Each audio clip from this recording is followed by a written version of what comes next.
Halo, habari. Naitwa Daniel Eliuta Mwangili. Mimi ni kiongozi wa kijamii. Niko hapa leo kuitambulisha kwako Office of Mwangili. Ofisi ambayo ni political office na pia ni kwa ajili ya masuala ya kijamii. Office of Mwangili ni ofisi yangu binafsi ambayo ina lengo la kusimamia masuala mbalimbali yanayoanzishwa katika ofisi hiyo, lakini pia katika kuhakikisha kwamba tunatengeneza mazingira rafiki ambayo kila mtu ataona ana wajibu wa kushiriki katika masuala ya kisiasa bila kuwa na nafasi yoyote ya kiuongozi ndani ya jamii.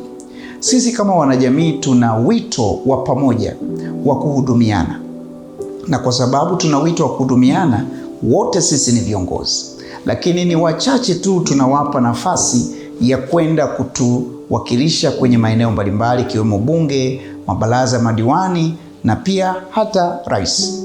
Lakini tunajua na tufahamu kwamba sisi kama wanajamii ni viongozi katika jamii zetu.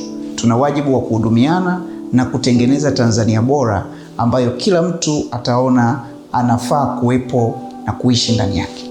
Office of Mwangili inatoa nafasi na fursa hiyo kwa vijana kuweza kuelewa kupitia semina na warsha mbalimbali umuhimu wa kujitolea na kufanya kazi kwa ajili ya mama Tanzania.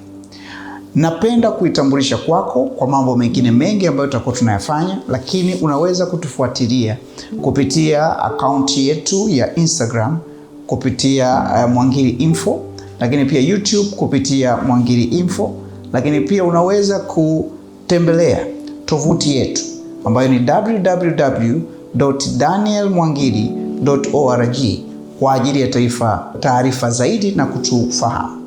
Naitwa Daniel Mwangili tena, nashukuru kwa kunisikiliza. Asante sana.